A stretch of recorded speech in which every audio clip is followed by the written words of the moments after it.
Hey, what's up, everybody? Welcome back to Conversations in Pop Culture, and we are back in the South once again for another season. And I do want to remind everybody that this episode is brought to you by my good friend Preston Poulter, who does a book called House of the Golden Princess, which offers a fun, sexy romp through a fantasy RPG setting run by women. Issue 3 launches right now, actually, on Kickstarter. It's on Kickstarter right now. And right now, my friend Preston is offering for everybody who signs up for his email list at pocketjackcomics.com a free PDF copy of that book so you can actually try it before you buy it. So go check it out, everybody. But enough about that, because I have with me somebody who I have been trying to interview for at least 3 years now. So And long it's been taking.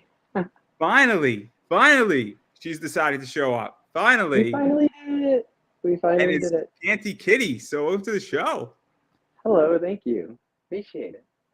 You know, I have been trying to interview you for 3 years, and obviously I love what you do on Instagram. I love how you look. I love everything that you're about.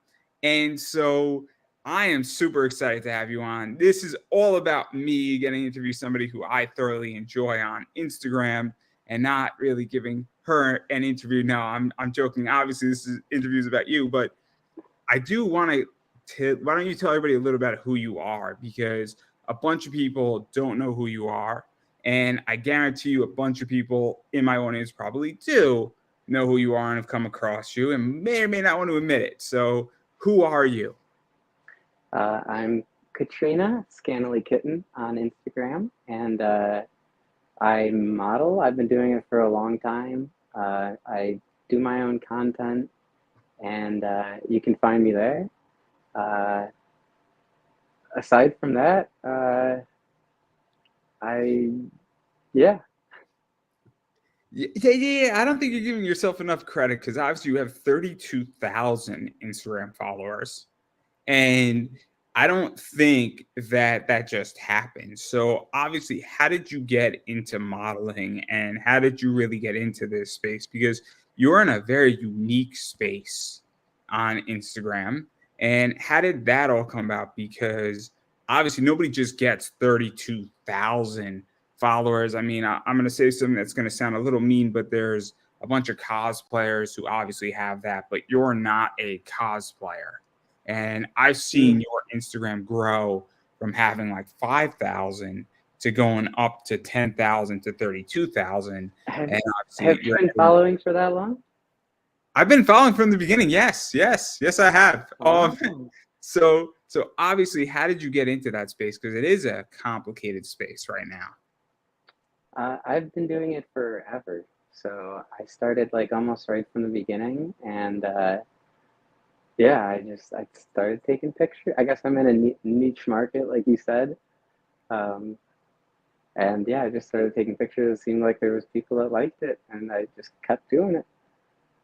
Like anything, if you keep practicing at it, you just get better and better at it.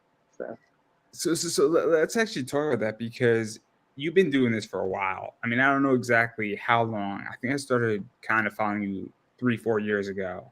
For the most part. And a lot of things have changed in modeling and in the industry and what people want.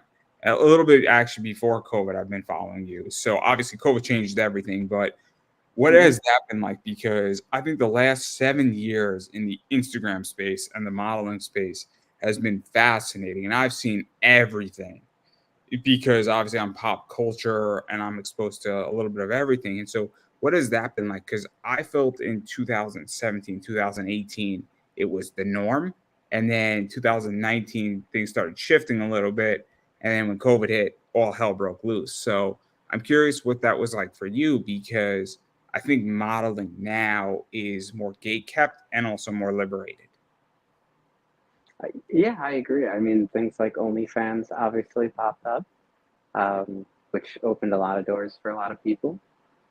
I personally didn't jump on board onto that. I don't have a page, but yeah, I know a lot of people that have made a lot of money off of it. That's for sure.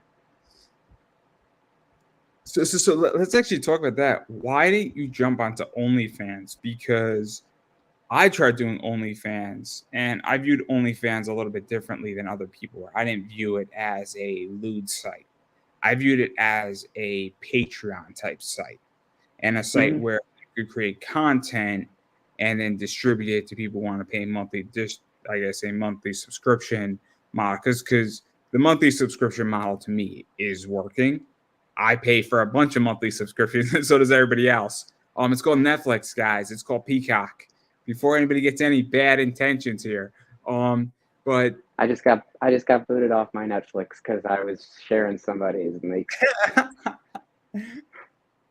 well, that's good for me as a stockholder, but that's not the point here. Um, but all jokes aside, why didn't you jump onto that? Because you would probably make a killing on it, to be honest.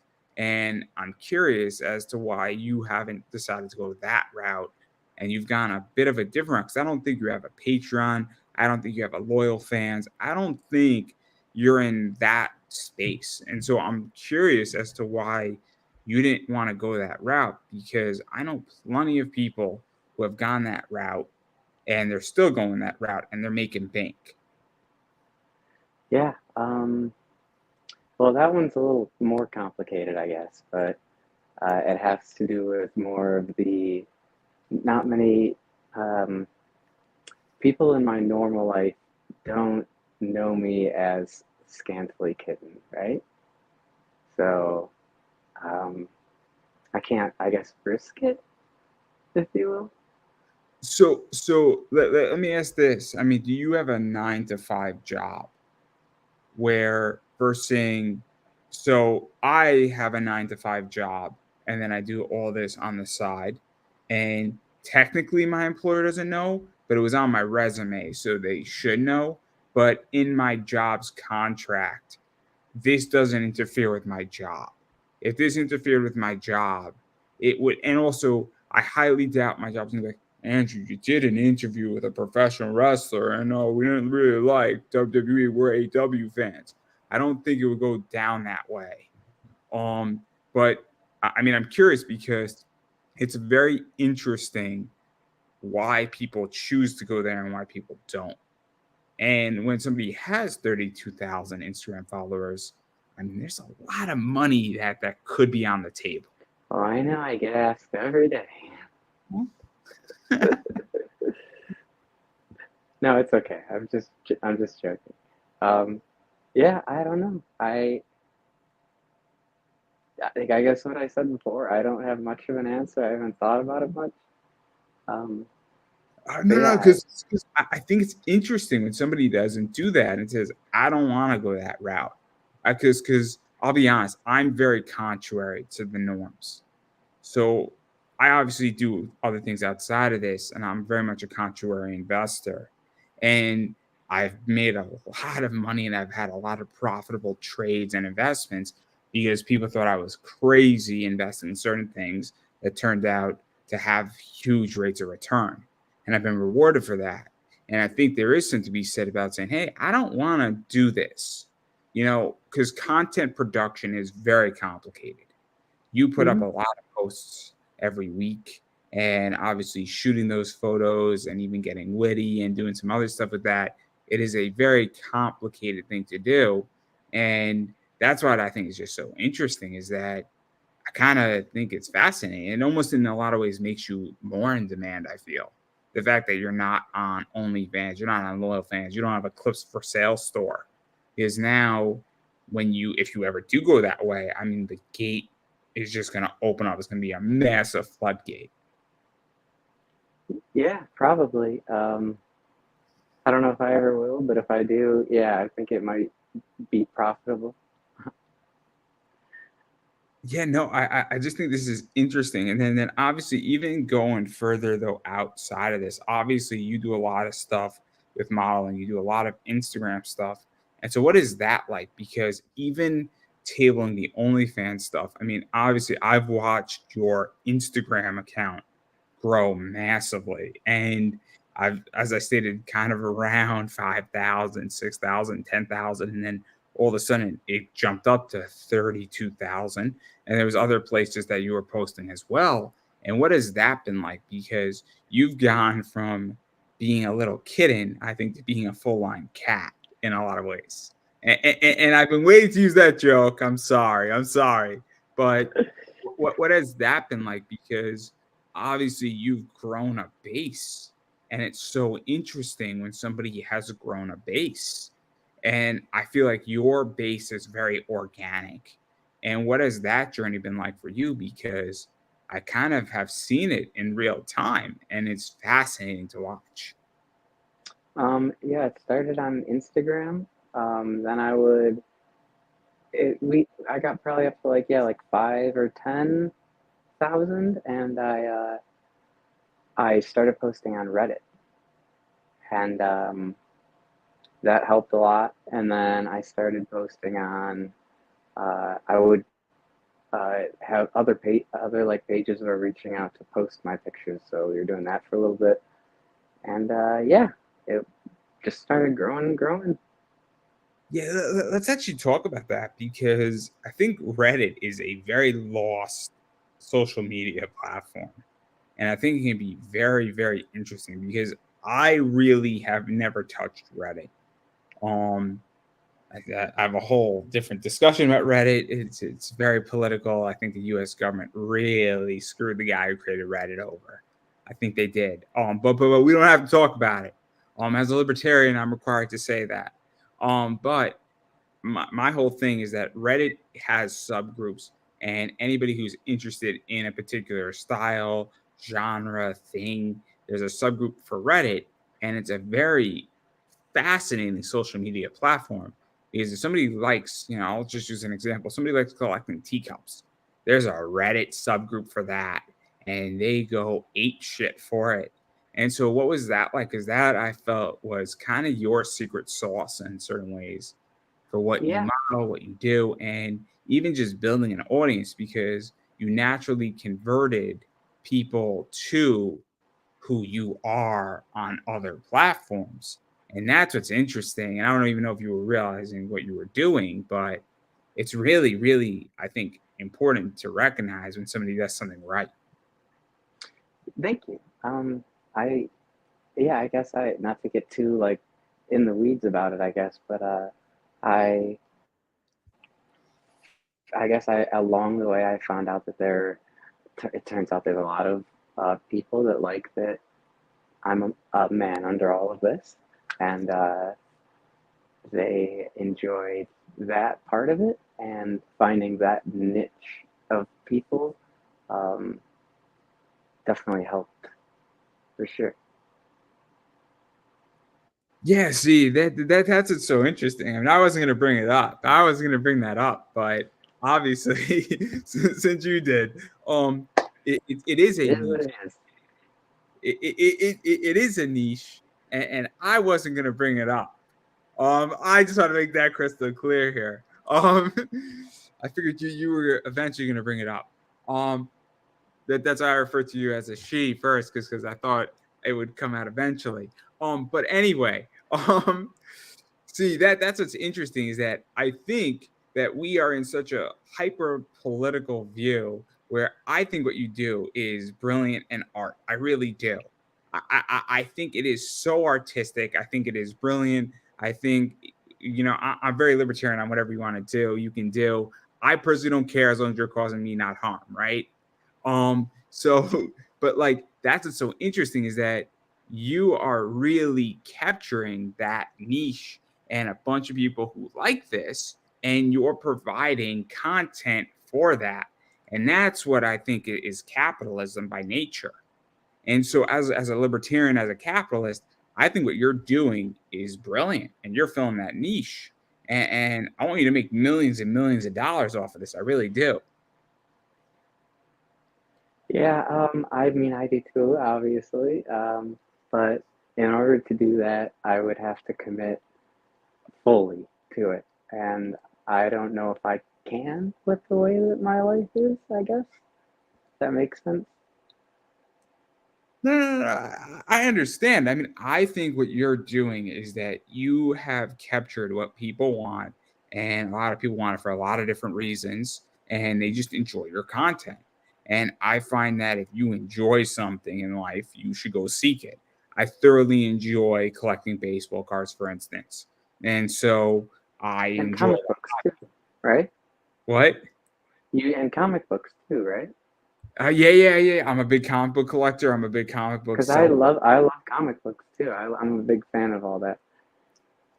I love it. I've built a business and a very successful business off of this, and I spend a lot of money a year. I just went through a big expansion in my eBay business, in which that I sell a lot of baseball cards and sports cards, and I sell a lot of comic books.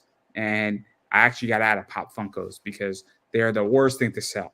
Those fans are the absolute worst to deal with. Hands down, they're so picky, so picky. Oh, I can't take it. But it's just comic book fans are easier to deal with. Baseball cards are easier to deal with, and they're also more grateful. That's the other thing too. Hmm. But this is what's so interesting is that I think what you're doing is killing it, and even then to go talk about the Instagram stuff. I mean, obviously you're touching that niche on Instagram, and so what is that like too? Because if you have 5,000 fans or followers on Instagram, that's one thing. If you have 10,000, it's another.